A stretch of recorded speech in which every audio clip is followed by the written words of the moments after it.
This is Vic Patel with Craft Express. My name is Ashley from Artistry. It's Gavin, founder, creator of Seps.io, and you're listening to Two Regular Guys podcast, Hosted by Terry Combs RG, Regular Guy, and Aaron Montgomery.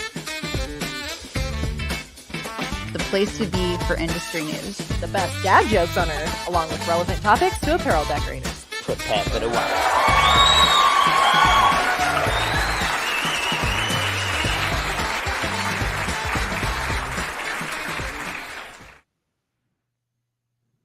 All right, welcome into the show. It is Friday, August 2nd, 2024. Can you believe it, Aaron? No. I'm Terry Combs, and you can find me at terrycombs.com. And I'm Aaron Montgomery from our Success Group. And my mission is to inspire you to build a business that you love. And part of the thing that we love, Terry, is just how amazing this industry is and all the cool things that are happening. And I think our guest today is an embodiment of that. So we've got Lizbeth Lyons Black will be joining us today to talk about the Women in Print Alliance and the cool things that they've got going on, especially with the expo right around the corner here. So there's another thing you said, can you believe it's that date? And then I was talking to Amanda yesterday. Can you believe it's, but it's awesome. So we're coming up on that. And so I think this is going to be a great discussion, really just to talk about what the program is, how it works, how we can all participate, and what it does for industry. So I'm excited about today's conversation, Terry. Yeah, me too. Me too. Hey, Aaron, side note, we went to dinner a couple of nights ago and walked into a store next to the restaurant and they had Halloween stuff out. I'm like, are you kidding me? Come on. Yeah. It's happening. It's happening. So I thought you were leading into a dad joke. I was like, Terry, that's not yet. Not time yet. One time we were at dinner and we walked into two people walked into. Okay. All right. All right. So make sure you stay until the very end and get your helping of the secret sauce. I'll be stirring up the sauce today with a conversation on speed up tips for screen printing setups. So for all my screen printing friends out there. Yeah. Yeah. And if you're not a screen printer, by the way, still tune in. These tips can be universal, but obviously you'll be talking about it in the screen printing realm. But this is the fun part about all these tips that you share, Terry. I always find something to take out of it, even though I'm not screen printing on a regular basis. It's pretty cool. Anyhow. Yeah. Yeah. All right. Well, Terry, we have a long lost friend back here with us, Marcia Derryberry with Screen Printing Magazine. I had to go through the Rolodex. Okay, where's she at? Real quick. So we're super excited to have Marcia back, and she's going to deliver some news for us here today. So are you ready, Terry? Absolutely. Bring on the news.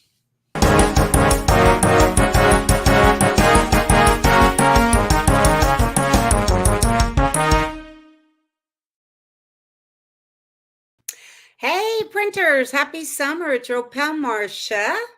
I hope you're all enjoying the heat and having a profitable summer and also taking some downtime to be with your families.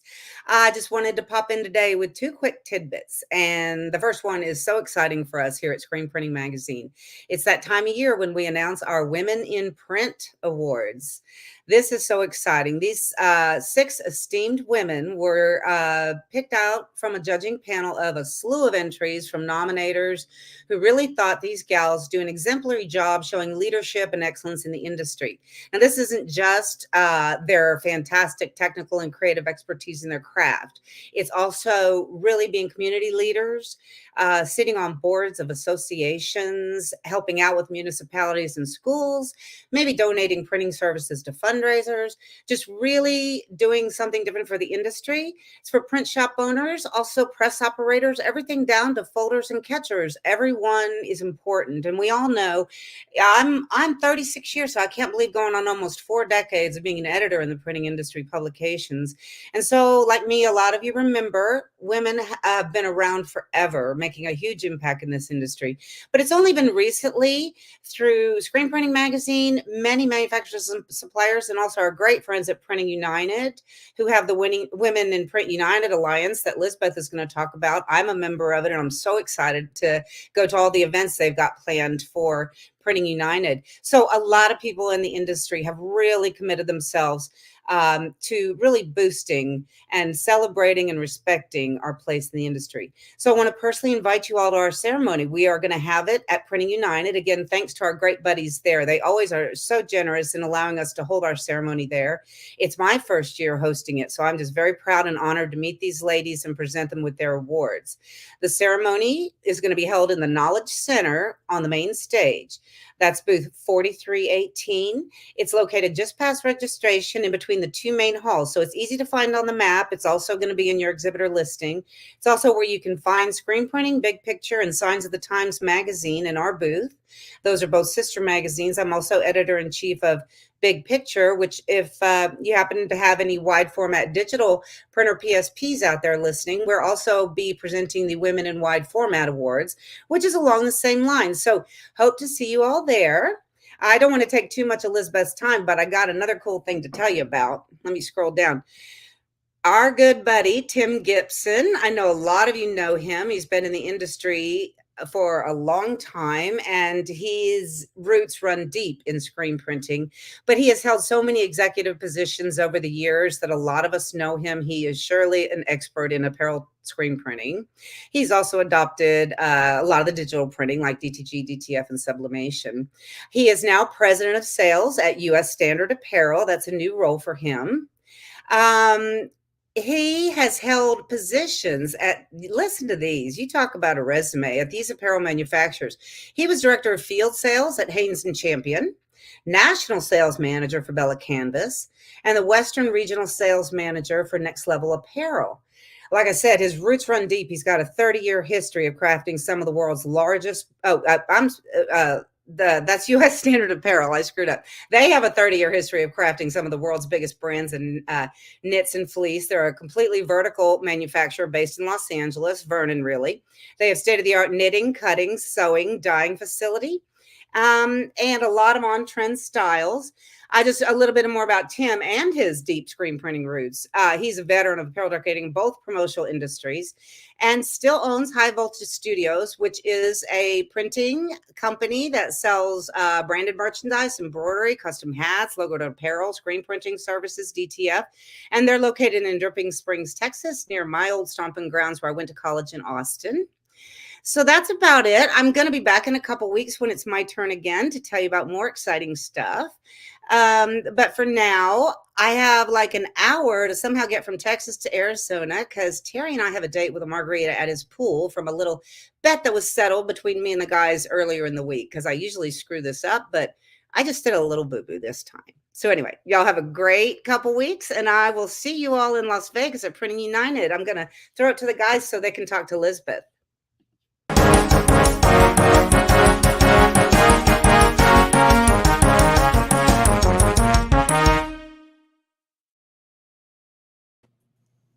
All right, Marcia, better hurry because I'm leaving for the airport at 1:00 to go to Chicago. All right.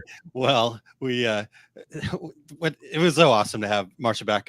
In the comments there, Christine Shreve said, "You look good, Marcia. I hope you're feeling better." So definitely. And also excited that we've got Christine in the comments. She said earlier, "Hey guys, looking forward to this one. You know, women's issues are my jam." Yeah, Christine has been so integral in this show to make sure that, you know, we keep those things in front, right? She's got the Women in Garment Decorating group and has been really crucial to kind of continuing to tell that story and keep that in front of folks. So all right. Well, Terry, so a couple things. You guys are in for a treat here today. We're going to have 2 dad jokes for you. I'm giving away a little bit here, but Elizabeth is actually going to bring a dad joke. So I'm pretty excited about that one. But awesome. Terry, you've got one too that I know I've already laughed at it a lot. So shall we hit the normal segment and then we'll get Elizabeth in here? We'll do that. All right.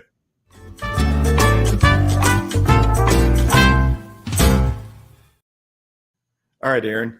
What do you call the ghost of a mischievous chicken? I do not know. A poultrygeist. Oh boy. Aaron has for our Yeah. podcast listeners. Poltergeist. That's a good one, Terry. Very good one. All right. Before we dive in, we want to thank everybody for checking out the Two Regular Guys podcast. We need your voices. We would love to have you have the regulators participate in our show intros. Go to decorators.ink.ink/intro and read a few sentences and be a part of every show. Don't be left out. We are always looking for new guests. So if you or anyone you know would like to join us, go to calendly.com/2 regular guys to book a future episode, or you can email us at info@tworegularguys.com with your show ideas. And if you are listening to the podcast version of the show, we would appreciate you sharing the Two Regular Guys podcast with all of your industry friends so they can become regulators too. And we would appreciate you giving us a review on Apple Podcasts, Spotify, iHeartRadio, Amazon Podcasts, YouTube Podcast, wherever you do your podcast listening, we are there. And if you're watching us live right now, please join in with your comments and your questions. All right. Well, yeah, definitely get in here. And one other thing, just go hit that share button right now. Make sure that we get some people in here. We want this to be a conversation, and definitely excited to learn more here shortly. So, Terry, are you ready to bring Lizbeth in? I am. Let's get started. All right, let's do that, Eric, whenever you're ready. Hello, welcome into the show. Sorry for the quick jump in there, but we transitioned quickly. So, No problem. Elizabeth, we normally would start here with, hey, give us a little about yourself. But you got me excited. You said in the private chat that you've got a dad joke. So can we start with that? Yeah, absolutely. Thanks for having me, by the way. So it must have been that I fell asleep just thinking about the fact that I was going to be on this podcast this morning, because it seeped into my subconscious. And last night I had the wildest dream that I invented a brand new color. Oh boy. Okay. And then I woke up and realized it was only a pigment of my imagination. Oh, yeah. Wow, that's a good industry joke too. And if that's a repeat, don't tell me, because I'll feel it. No, it's not a repeat. That is a brand new one. All right. Well, thank you so much for being here, and thank you for the dad joke. But so yeah, we kind of gave up the canned bios a while back because we just like to hear it from people. So give us a little bit of your background. Tell us a little bit about you and how you came to be where you're at in the industry here. Sure. Well, it's kind of a circuitous route, which you probably hear from a lot of guests on your podcast. So my very first professional job, my early 20s, I was actually a teacher. I taught high school English and elementary school library science in the Chicago public school system. Wow. And I did that for 3 years, which was very rewarding. But I also, during that time, found that I was more interested in the policy side of education than in the classroom side of education. And so I found a very tailored graduate program at George Washington University in the School of Political Management. And I moved from Chicago to DC, and I thought, okay, I'll do my graduate studies, and then I will work in educational policy. In fact, I thought I was going to go back and save the entire Chicago public school system. I never did that, by the way. I've saved a good amount of money for printers. That's the silver lining over the years. So what happened was I was in graduate school and had to pay the rent. So I needed a job. And I ended up being hired by a trade association called National Federation of Independent Business, or NFIB. And that may be a familiar acronym to some of the small printers listening to the show, because that organization represents a cross section of industries, including printing. And believe it or not, I have actually known some Printing United Alliance members, some of our board members even, since like my late 20s when I started working at NFIB, and their companies were involved with that organization, kind of an umbrella group. It was like the Chamber of Commerce, but for small business. And that really exposed me to kind of the small business side of the legislative world, and kind of transferred my passion and my interest in educational policy to small business policy. and did a stint as a telecom lobbyist for small telecom companies, and then ended up at the Printing Industries of America when their government relations VP had been there. Ben Cooper, y'all might know him. He'd been there for a couple of decades, maybe longer. And he hired me kind of as his protege. I was very honored to be in that position. We worked together for a couple of years, and then he moved toward retirement. So I ended up as the primary chief advocate and lobbyist for the printing industry. And you remember back PIA, SGIA, the merger, creating Printing United Alliance during COVID, all those crazy things that happened in 2020. And that was a big part of my professional world. And I moved over from PIA to the newly created Printing United Alliance, and advocated and lobbied for the organization through the COVID period and post-pandemic. I started hearing about this group called Women in Print Alliance. And at the time, it was just really kind of women in print, and it was a grassroots initiative. There were a group of very committed women in the industry who wanted to create a more formal organization, and worked with Printing United Alliance to make that happen. And as part of formalizing from kind of this grassroots volunteer organization, Printing United Alliance decided they would really put the resources behind this and hire a full-time director and create a website and a year-round program. Because what we had seen, and Marcia and I think it was Christine, we have a lot of great initiatives for women in the industry, and they've all kind of been bubbling for a while, and they're all very complementary of one another. And what we saw, or what we heard from the women that were members of Printing United Alliance, was that rather than kind of a once a year lunch or a once a year networking breakfast, they really wanted a sustained year round formal program. And that's how Women in Print Alliance came to be. And at that time, it was, like I said, it was post-pandemic. A lot of people are kind of, I'm sure it was an inflection point for a lot of people. It was for me professionally. What do I want to do kind of next? Right. And I had been in the lobbying game for 20 some years on a variety of issues. It was very intense. And when I learned about Women in Print Alliance hiring a director, I went to my boss, Ford Bowers, and I said, first, I'd like to put my hat in the ring for this. And second, I think we could really put a lot of substance behind this initiative. I think we can incorporate advocacy, we can incorporate research, we can incorporate kind of the policy expertise that we have on hand at Printing United Alliance, and really make it a year-round fulfilling program for women in the industry. And Ford and Dave Laskuski were fully on board. And we took the women who had been really kind of the advisory council. They became, the volunteers, the grassroots volunteers, they became our first formal advisory council. And I was just thrilled to be hired as the director because, as I said, kind of circuitous. I always really had a passion for education and workforce policy. And at the end of the day, that's really what this initiative is all about. It's about attracting women to the industry, advancing women once they become part of the industry, and advocating for them and championing their success. And so I still have that kind of sliver of advocacy and lobbying portfolio on workforce and development issues, but really focus the majority of my time now in launching this exciting program. And again, thanks to Marcia and Christine and all these people who are there. There's so many of us that are working kind of, I would say we're like, it's the Olympics, right? So we're all like in the pool, in our lanes, swimming toward the same end of the pool. And it's super exciting. Yeah. Love it. Yeah. Well, go ahead, Terry. So you've kind of covered how it started. Where's the group today?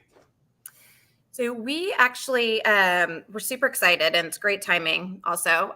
Excited to be here this week because on Tuesday, we just launched, Women in Print Alliance just launched a formal membership program.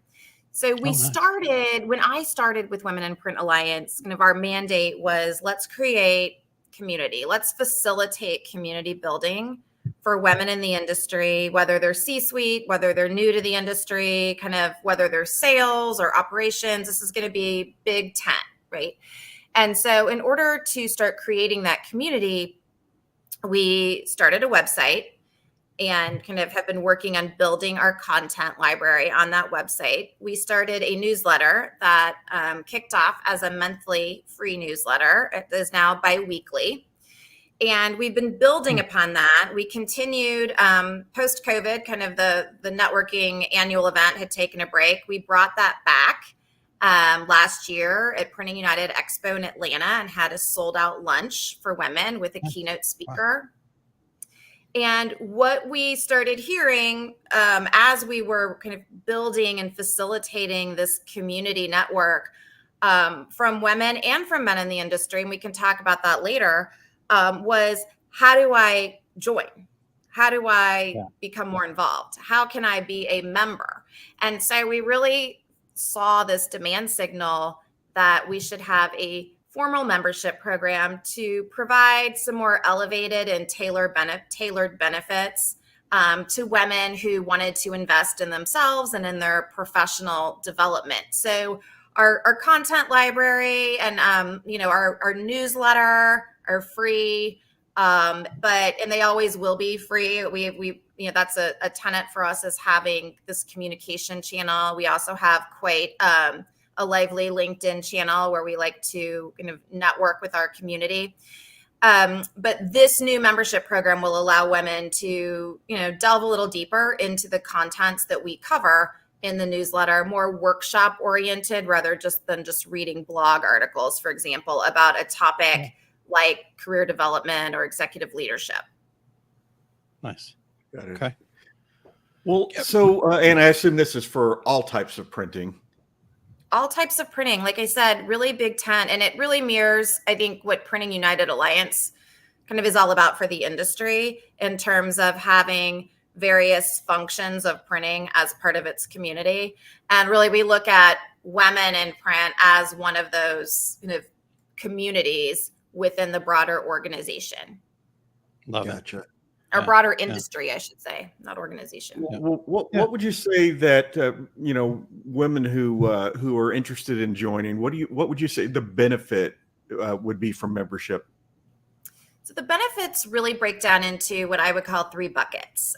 First, there are events, whether they are virtual events or in-person events. And our main in-person event this year is next month. As you said, Printing United Expo is almost here.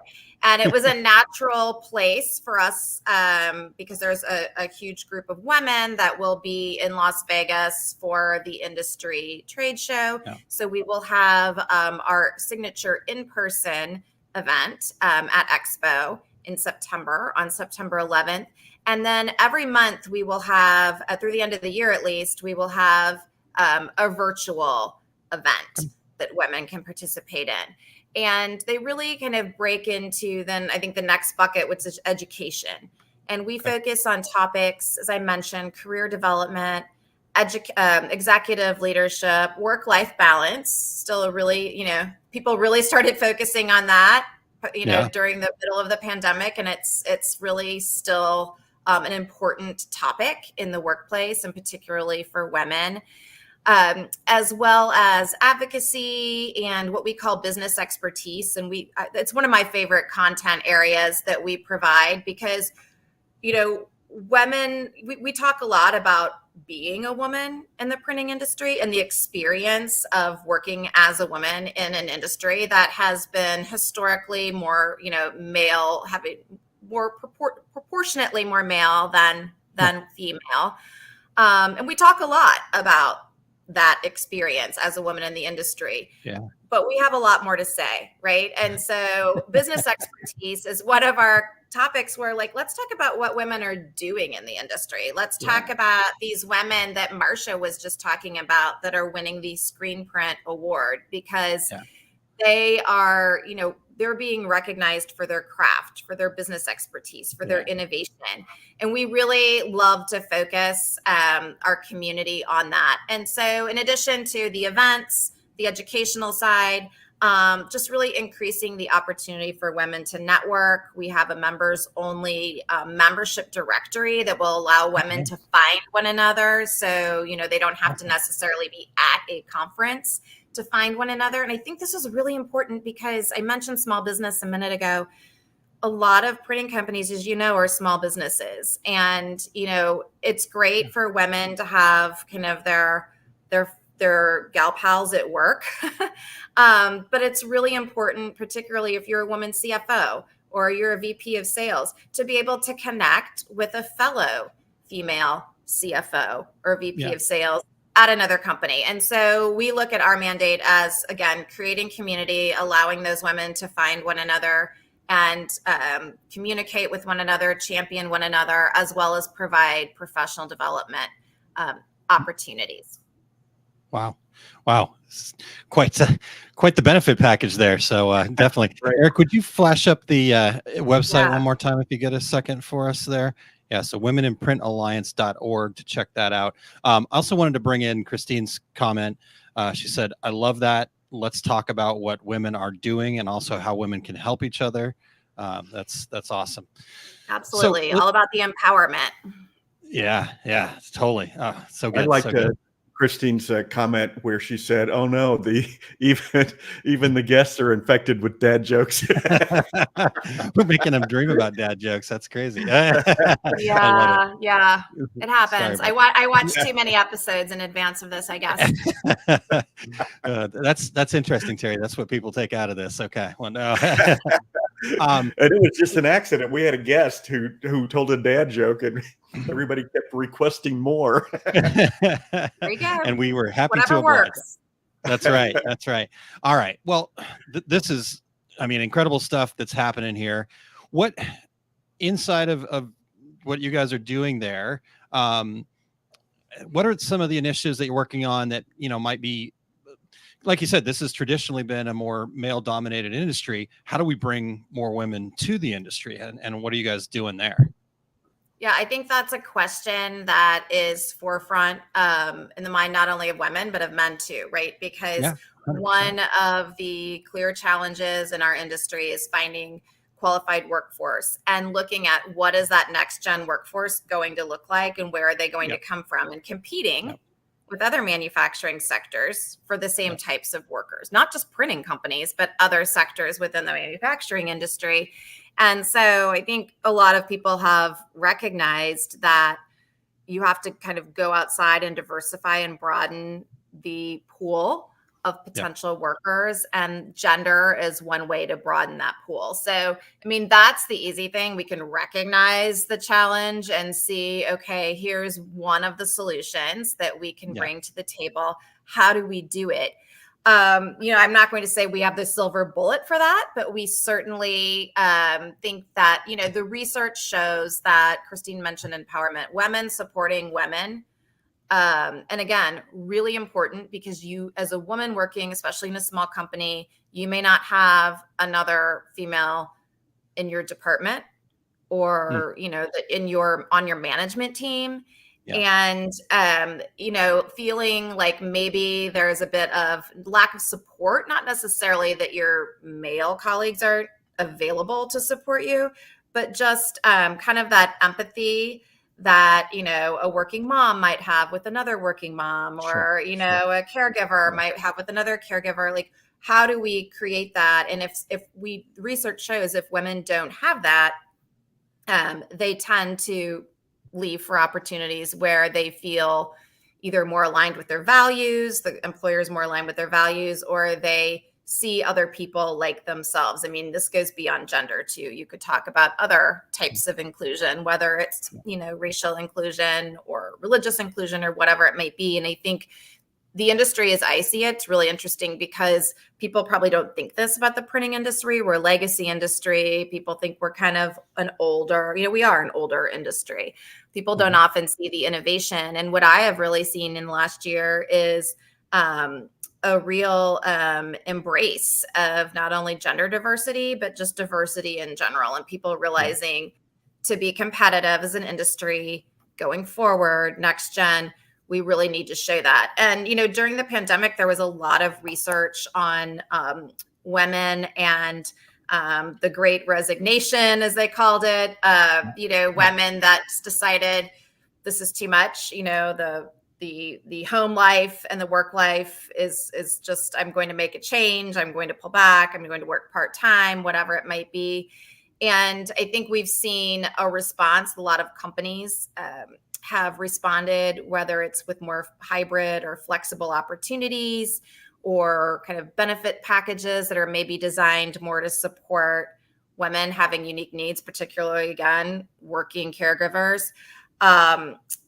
Of both genders. And I think those are the kinds of things that Women in Print Alliance can help. We don't mandate those, right? And we're not calling for mandates on those, but we can help put those ideas out there for companies to think about ways, whether it's from an HR perspective, whether it's from a recruitment, whether it's from a marketing perspective. How can companies really speak to their current women in the workforce and the potential women in the workforce? And we also have a student member category that we launched this week as well. And that's actually a free category.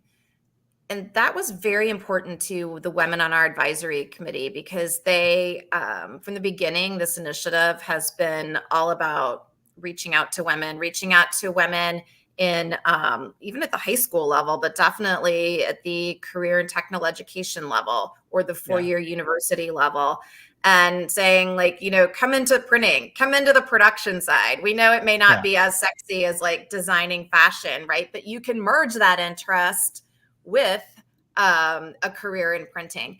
And so we're really excited to see kind of how we can really promote that student side and what that will look like in the future. But I think that's one way we as an organization can try to be part of that solution and that outreach. Yeah, well, you're talking Erin's language now. Yeah, for sure. I actually just got back, at the end of June from Skills USA, and actually Ann Crum is I love Ann. She's so amazing. But anyhow, one of our very energetic advisory council members. Yes. Yep. Exactly. I knew you. So what stood out to me? So we were running the sublimation competition, and 75% of our students were female, were women, and I thought that was fantastic. And the screen printing competition was just catty corner to us, and I don't know, I didn't get an exact count, but it looked to be about 50-50 actually there for them. So I think that's awesome. And you're going to bring more women in the industry. And like you said, that's just good for the industry as a whole. But Elizabeth, I wanted to also ask you, the content that you guys put out, I actually get the emails. I read them. I read all of it. I think it's fantastic. Thank you. Obviously, you're very welcome. Thank you for putting out such great content. But obviously, I know in general, the whole picture, the big picture is a passion of yours, but what's your focus, right? What do you really like? If you could just do this one thing all the time, as far as the program goes, what do you love the most? Gosh, that's an interesting question because I was a creative writing major. So I have been really enjoying delving into these, to some of the research and the articles and creating summaries of that, as you said, for our newsletter. And I think that's probably what I like the most because there is so much research out there. I was also a sociology minor. So my dad called me like the most liberal of the liberal arts. I think he was. My sister's an engineer. He understands her work a lot better than mine. But, kind of merging that, there's so much research out there and it can get really wonky.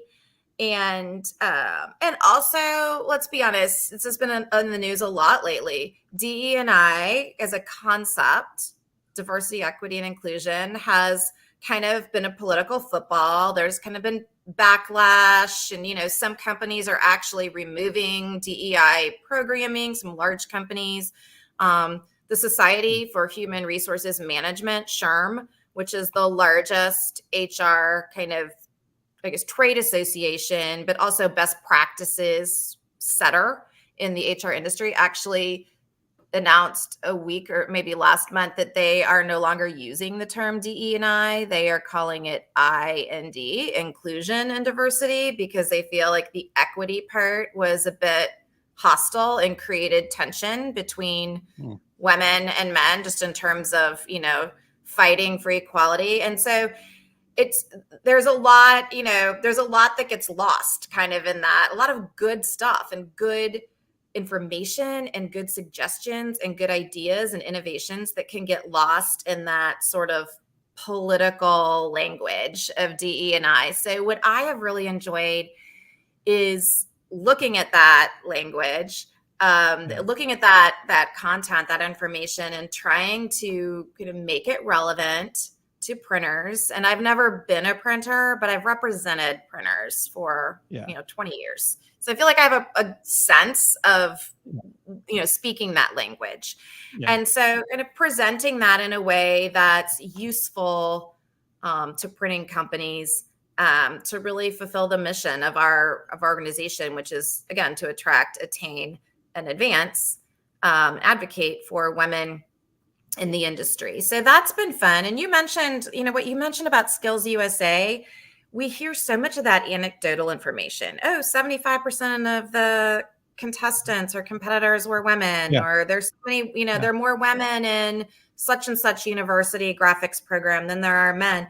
But what we really don't have, or at least I haven't seen, and I think this is long range, but something that we've certainly talked about having as a long-term goal for Women in Print Alliance, is doing some really kind of hard research. Like, what happens after women leave those programs? Do they actually go into the industry? How long do they stay in the industry? Do they leave at a certain point because they're hitting kind of a wall with, upward mobility? I mean, I think there's a lot of runway for us to explore those things. And like I said, I can get pretty wonky pretty quickly. I won't do it to you on the show, but but that's what floats my boat, Aaron. That's what floats my boat. There we go. There we go. We just learned. Oh man, that's awesome. And that would be so cool. I agree that, you see it. And like I said, I saw it. I saw the anecdotal evidence, but what happens beyond that? Right. And I have no idea. And so that's really good information to have. Interestingly enough, and I had not even thought about it until you were just started talking about this, but I've been teaching screen printing classes for 20 plus years. Early on, it was a rarity to have a woman in the class, maybe one. Usually it was all men. And now, and I'm going to Chicago tomorrow to teach, or today to teach a class this weekend.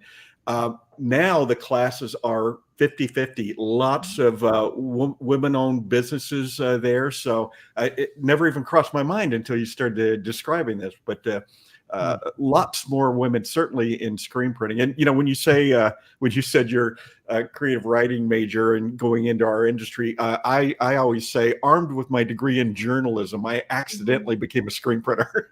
So it's the industry that you can never leave. Exactly. If you have a tiny bit of creative interest, like, you can get hooked into printing. Really, there's so many aspects of it where you can find your creative outlet. It's exciting. And then we want all the toys. Right. That's you, Aaron. But well, so the Women in Print Alliance, what makes this good for everybody in the industry, regardless of gender? Well, that's a good question. And thank you, Terry, for asking. First of all, we talked about the fact that in addition to community building, which I really see as kind of, there's twin pillars of our mandate here. And one is community building and the other is workforce development. So clearly the workforce development portion and any kind of programming that we do or content that we publish to support that is going to benefit everyone in the industry, regardless of gender. But what's been interesting to me is seeing the interest of men in the industry in this program. As I said, this program kind of started, we started small. We thought, let's see what the community is like out there. Let's launch a website. Let's launch a newsletter. And not only are we hearing from women in the industry and them, women asking, how can I join? How can I be involved? We've heard the same thing from men. What can I do to support the industry? And I will just give you one name. William Jonathan Drayton Jr., also known as Flavor Flav. And if you've been watching the Olympics at all, you've seen Snoop Dogg a lot, but you've also seen Flavor Flav. He's over in Paris. And I kind of fell into reading about this, and I thought this is now like the best example of, from an academic sociological standpoint, what we would call allyship, which is really a fancy word for just standing up and showing up for someone that, has a differentiating trait, in this case, gender, than you do. And Flavor Flav, some people may have seen, it's been in the news a lot in the last week or so. He saw an Instagram post from the team captain on the U.S. women's water polo team. And she had posted about the fact that the women water polo team, they're going for their 4th gold medal. I don't know if they've won it yet or not, but I mean, they're gold medal contenders. And she was talking about the fact that they're also teachers and biochemists and physician's assistants, and they have 2 or 3 jobs in order to pay for their training and their ability to be on the water polo team. So Flavor Flav, as the story goes, sees the Instagram post, responds, and offers to sponsor the women's water polo team so that they don't have to have 2 or 3 jobs to be able to make it to Paris. So, that's one thing, for allyship, putting some dollars behind a group, in this case, the team, that doesn't have the resources. Not only has he done that, he has used his influence to reach out to others. He reached out to Taylor Swift and got concert tickets for the women water polo team so they could enjoy a Paris concert, right? So he's like an ally that's using his influence to help this group gain through, another influencer. And he also has now said, probably because he's gotten so much good press, right? Let's be honest, that he's now making this a 5-year commitment. So he's an ally that put resources behind another group.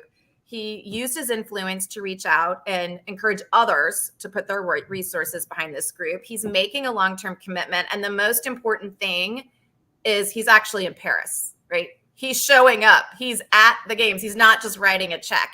And if you think, I've been thinking about that this week, and I'm like, I see so many men in our industry that do this, and have the ability to do this, right? To lend resources to an initiative or to women in their companies to help them grow in their careers, to help convince other people they should be doing the same, and to make a long-term commitment, and then, physically show up and be supportive of women in the industry. And so I'm like, Flavor Flav, I don't know. Maybe we need to get him like an honorary membership in Women in Print Alliance or something, and he can kind of be the ally poster child. He's an unlikely ally, right? But he's really, I think it's been an interesting example.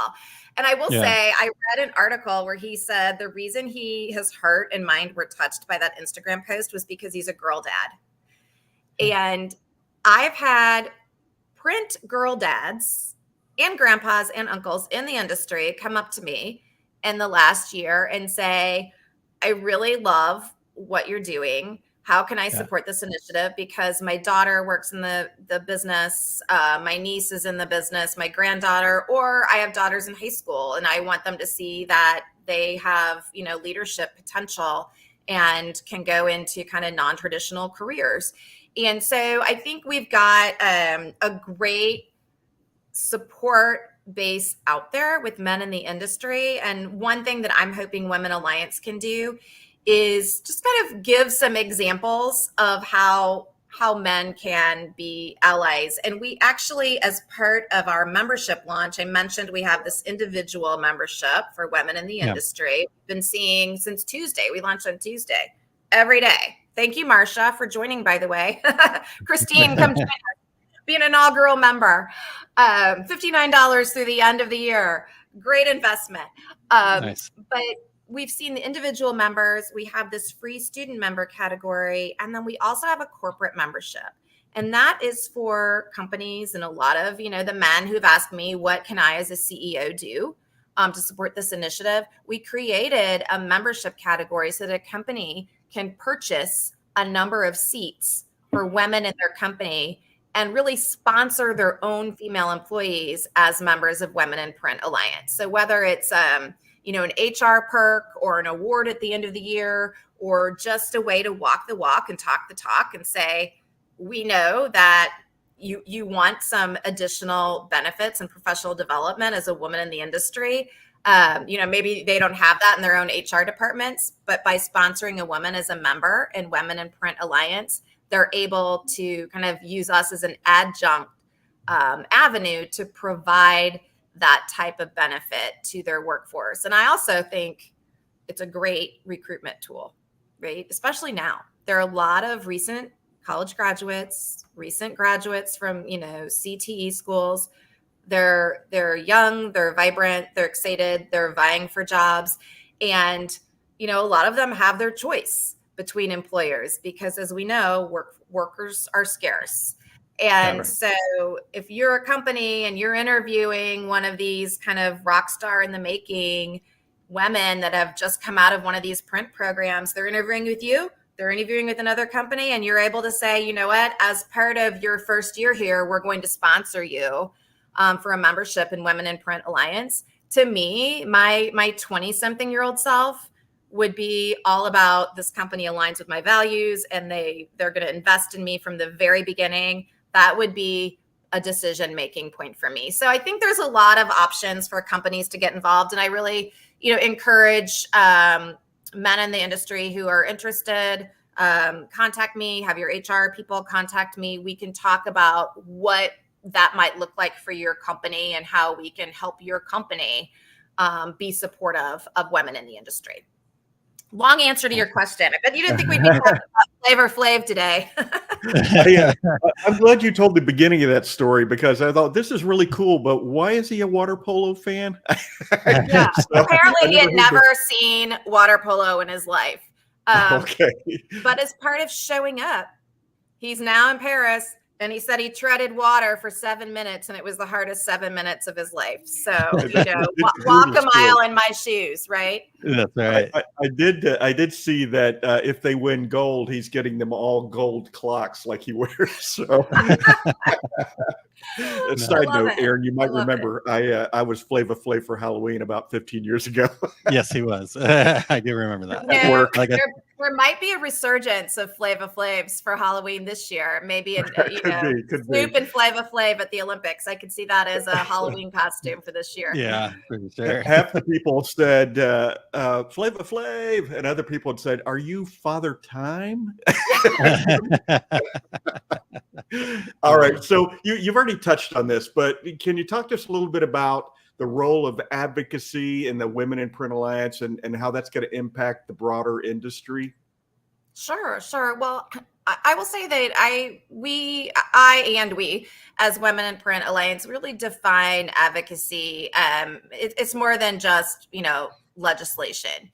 I mean, There are many forms of advocacy. Advocating for yourself, whether it's interviewing, negotiating for a new job title or a raise, negotiating to be able to, advocating for yourself to be able to attend a show like Printing United Alliance.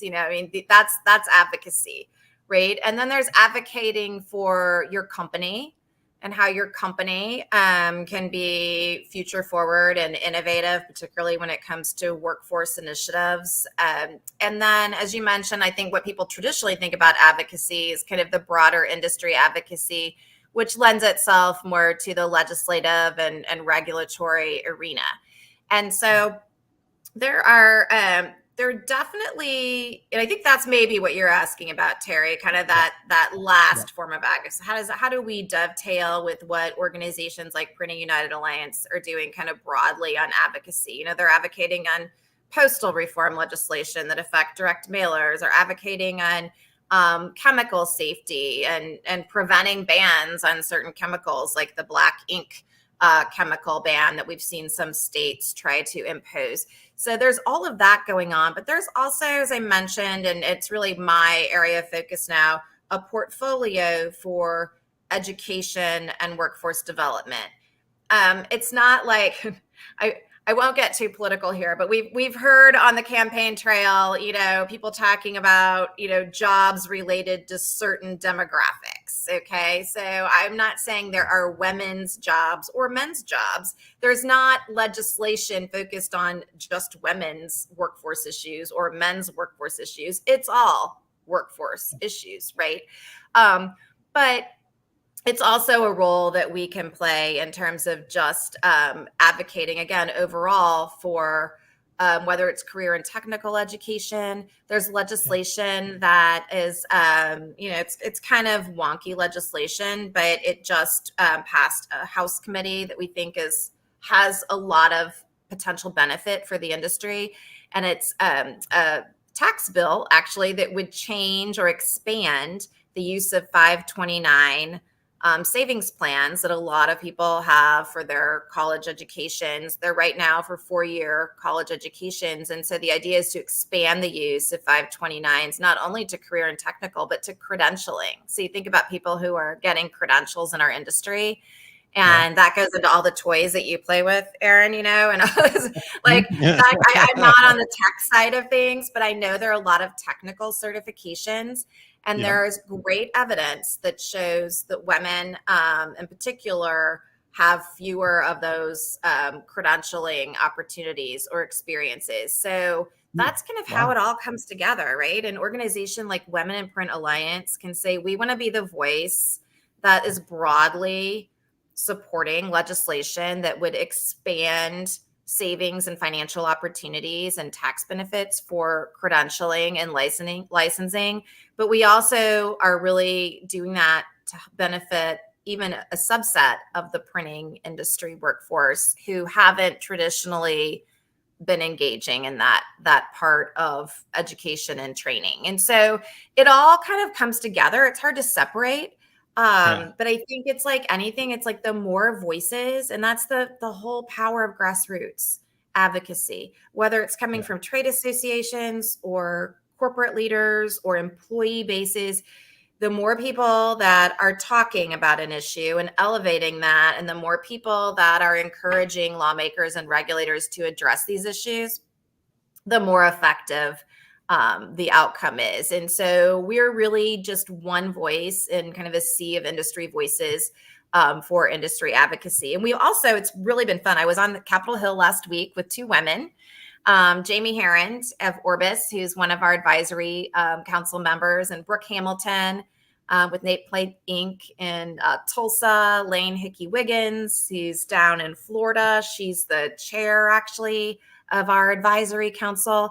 And they were here as members of, as a board of directors delegation for Printing United Alliance. But I had the opportunity to tag along with them as they went and met with lawmakers. And it was really interesting because, again, we're an industry that is not associated necessarily with youth or with women or some of these other demographics. And so, really introducing ourselves and showing the diversity of our workforce to lawmakers was exciting. And Brooke actually, while we were there, invited her congressman, Representative Kevin Hern of Tulsa, to come visit her company in Tulsa. And it's kind of a basic ask you make of all lawmakers. Like, hey, we would love for you to come see our facility, learn a little bit more about our industry firsthand, see what we do. And he said, oh, okay, how about like Thursday? We were like, oh, okay. So he was there yesterday. So, I mean, creating those kind of just involving more women in those grassroots opportunities. That's something that we're excited about too. And with my background in advocacy, it's kind of a natural link to be able to talk about women and get them more excited and more comfortable and educated and confident in engaging with lawmakers as just another key stakeholder in their company. Very cool. Wow. Well, this has been amazing. I've learned so much, and thank you so much for everything that you're doing, and keep doing it. And we love that we can maybe lend a little hand here and getting the word out. So hopefully, Oh my gosh. um, Thank you. Thank you so much. yeah. Where can I know we popped it up, but just tell us where people can find you for our podcast listeners that can't see the screen right now. Where can people learn more about Women in Print Alliance, and then how can they connect with you? So our website is womeninprintalliance.org. That is also our LinkedIn handle. We're at Women in Print Alliance. So you can DM me there. You can go to our website and contact me through the website. Our membership that I mentioned that we launched on Tuesday, that is live. You can go. People are doing that like hourly, going to the website and becoming members, paying members of Women Print Alliance. We also, you mentioned Expo at the top of the podcast. We have probably the most robust Women in Print kind of community networking programming for Expo that we've ever had. Nice. At Expo this year. And we have a tab on our website where women can see all of the ways and places that they can connect with one another at Expo, including a members only cocktail reception on Tuesday night, and the luncheon that I mentioned, which is almost sold out on Wednesday, September 11th. So we've got some exciting opportunities and just informal meetups as well. Nice. So yeah, please check it out, especially if you're going to All Expo. right. Yep. Well, get out to Expo. We'll be out there, and can't wait to. I don't think we've ever had the opportunity to meet you in person, so I'm looking forward to that. I don't think so either. Yeah, I'll be looking forward to it. I'll try and come up with another joke between now and then. I don't know if I'll be able to. Okay. I'll work on it. All right. Yeah. Have another dream, right? I love it. I don't know. Now Wow. Elizabeth's dreaming about Terry, and it's all getting kind of Yeah. weird. So It does get weird real quick. Wow. Well, great conversation. Thank you so much for being here. And we will look forward to seeing you at Expo. And you guys get out there, become a member over there, and let's keep this party rolling. My pleasure. Thanks so much. Appreciate your support and your interest. Awesome. All right. Fantastic. Lots Wow. of great information. Yeah, just lots to take in there too, right? You just kind of look at the industry from a bigger perspective. You know, she gave us lots to think about, lots of opportunities to participate and participate in a rising tide, right? You guys know my saying is a rising tide lifts all boats, and therefore, we love that we get an opportunity to be a little bit, just to play a little part in this, because it is important. The conversations I get to have with Ann Crum, for example, have just been eye-opening for me, and I learned so much. And like I mentioned, reading the stuff that's written, and Lisbeth that is doing some amazing stuff over there, but there's lots of fantastic content there too for all of us. So good stuff, Terry. Absolutely. All right. Well, before we get into the secret sauce here in just one second, Terry, what's coming up for you? All right. My complete screen printing business course. I'm leaving at lunchtime for the airport to go to Chicago to teach that class this weekend at Atlas Screen Supply. My next class in Chicago will be October 12th and 13th. My next class at Workhorse Products here in Phoenix is going to be August 24th and 25th. Couple of seats left there, but it is filling up fast. And August 15th at 1 o'clock Eastern, Jay Bassell and I are going to be doing a free Graphics Pro webinar called DTG and DTF Printing, Making Informed Decisions. Basically, talking about, what's the right equipment for me. And so we're looking forward to doing that. Quite a few people signed up for that already. I'll be in the Equipment Zone booth at Printing United in Las Vegas. We've been talking about here today, September 10th through 12th. And of course, Aaron and I, we're going to be doing our live show there, at least recording it there on Recording Tuesday a live morning. show. That's weird. Recording a live show. Yeah. Yeah. And I'll be talking DTG and DTF printing at Impressions Expo in Fort Worth. And that show is October 24th through 26th. Nice. And I'll be doing my presentation on October 24th. And watch for all my upcoming events at terrycombs.com. How about you, Aaron? Yeah, excellent. Before, one more quick note about the Printing United Expo there. Marcia shared that they're doing their awards. And so just want to make sure that she wasn't sure if she got the date. So it's September 10th, excuse me, Tuesday, September 10th from 4 p.m. until 5 p.m. And there will be a cocktail hour. So, you know. And is that she said on the main stage, I believe? Yeah. Right over there with all the stuff. And so get over there. I don't know if they do these cocktail hours, Terry, just to entice us to be there, but I'll be working a booth, so you'll have to represent for me. All right, I'll represent for you. Yeah, Marcia says main stage in the Knowledge Center, so make sure you guys check that out. All right, so for me, Terry, next week I've got a fun little summit that I get to be part of. It's called the Entrepreneur Summit 7. That's kind of a Star Wars theme, right? So the Summit Awakens. So it's happening on Thursday, August 8th from 11 a.m. till 5 p.m. It's a virtual event, so you can join from anywhere, and there is no charge to join. Just go to osg.link/nerd. I will be presenting on the simple act of working on your business, just a little quick 15-minute presentation. I got to meet all the other speakers. I'm going to be tuned in from 11 to 5. It's going to be a great opportunity to learn and grow together. So osg.link/nerd to check that out. September 5th, Terry, I am hosting a masterclass with a mentor of mine, and this is for any business owners. Doesn't matter what business you're in, honestly, but if you are ready to make more profits with fewer sales, more money, less work. See how that works? More money, less work. No, I like working harder. I like working. Yeah. So if you're one that just wants to work harder, no, but this is more not profit. That's right. More profit with fewer sales. What my mentor and I have learned is that we have to be able to answer the 4 specific questions. What do you do specifically, i.e., what problem do you solve? Who is your ideal customer specifically? And then what does that ideal customer value? And then ultimately, the final question is, what is that value to them in dollars and cents, right? How do you set pricing appropriately? So in this 4-hour masterclass on September 5th, you're going to come away with the ability to answer all of those questions and more. So if you are ready to attract more ideal customers, set the right price, and enjoy more profitable relationships with less work, remember we just talked about that, Terry, you can sign up for that at osg.link/profit. We are limiting the class size to just 6 participants so we can make sure that everybody gets the depth of detail they need to be successful with this. That way you're going to have that personalized guidance and support. So I don't want you to miss out if this is something that's interesting to you. osg.link/profit. Get signed up for that. And then this is the first official announcement, Terry. You heard it here first, I guess.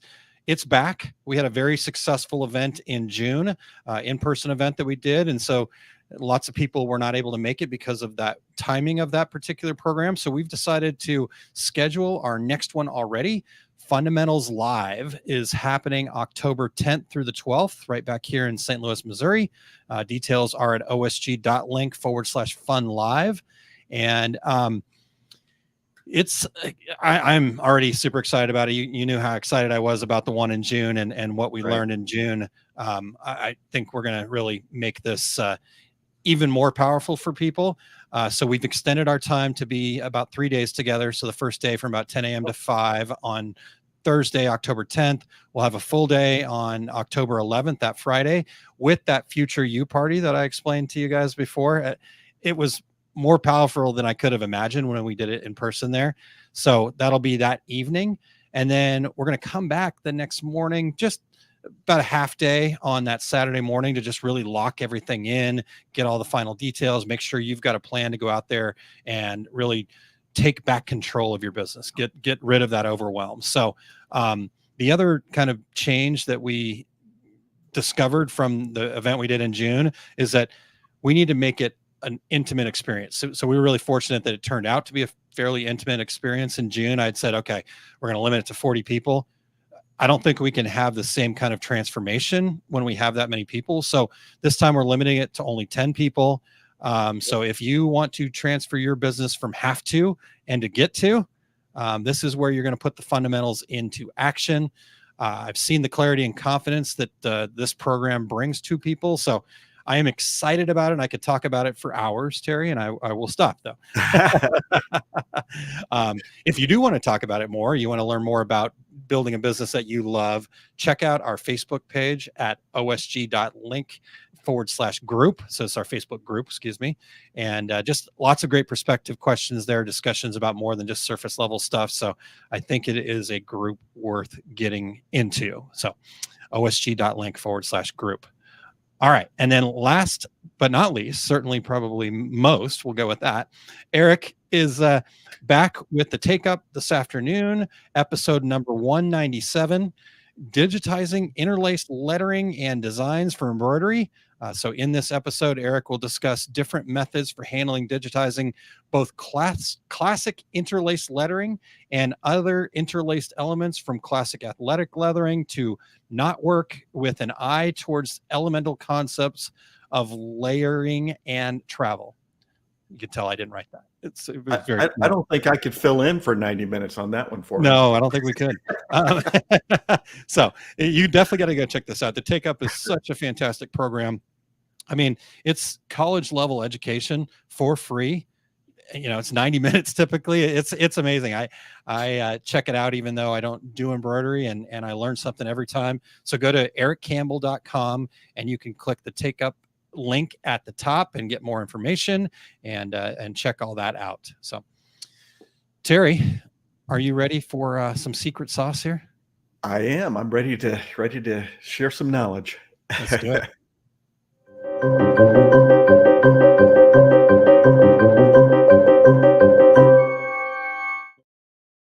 All right, my secret sauce today is speed up tips for screen printing setups. In most screen printing shops, setting up the press is the greatest consumer of your time. When I help a shop double their production time in 30 days or less, it has nothing to do with printing faster. It's all about setting up and tearing down the press more efficiently. To start, burn screens with the image in the same place on each screen. That just makes sense.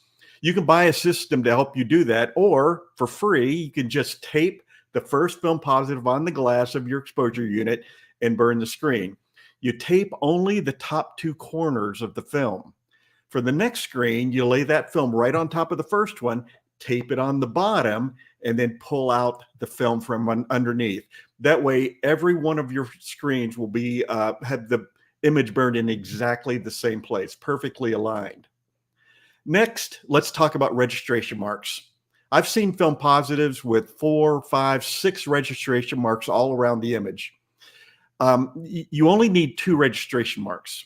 In your art program, specify a registration mark centered top and centered bottom, and you repeat it on every film. A pro tip here is to create your own heavier registration mark that will be easier to see in your burn screen. Here's the next step.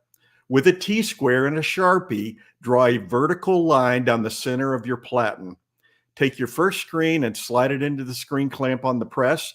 Line up those 2 registration marks on the Sharpie line, and that screen is now perfectly square with your platen. This is the greatest technique even for a one-color job. There's no shifting the single color screen around and doing test prints and say, oh, it's an inch this way or an inch that way. This screen is perfectly square immediately. Here's another pro tip for any multicolor job. Before tightening the screen into the clamp, pull it forward about a 1/2 inch or 3/4 of an inch from the back of the clamp. That space between the screen frame and the back of the clamp gives you a little cushion just in case one of your screens is burned a little lower or a little higher than the next one. Set up a job starting with the screen that touches most of the image. So for a light shirt, I'm going to start with the dark outline around the image. For a dark shirt, I'm going to set up against the underbase because the underbase is under the entire image. Do the first test print on a white or black Pellon. Pellon is available from any screen print supplier. Then you're going to tape over that print on the Pellon with clear box sealing tape. Now set up each additional screen against the printed and taped Pellon. You'll print right onto the tape. Check it to make sure it's in register, and whether it is or isn't in register, you can move it around, but you're going to wipe that ink off the tape with a rag. Keep going until the screens are all aligned with that Pellon image. the last tip, if you have one press or a dozen presses, be sure all the tools and all the garments are close by and ready to be used. More time is lost in your production day from wandering around looking for what you need than any other reason. And that's my secret sauce for today.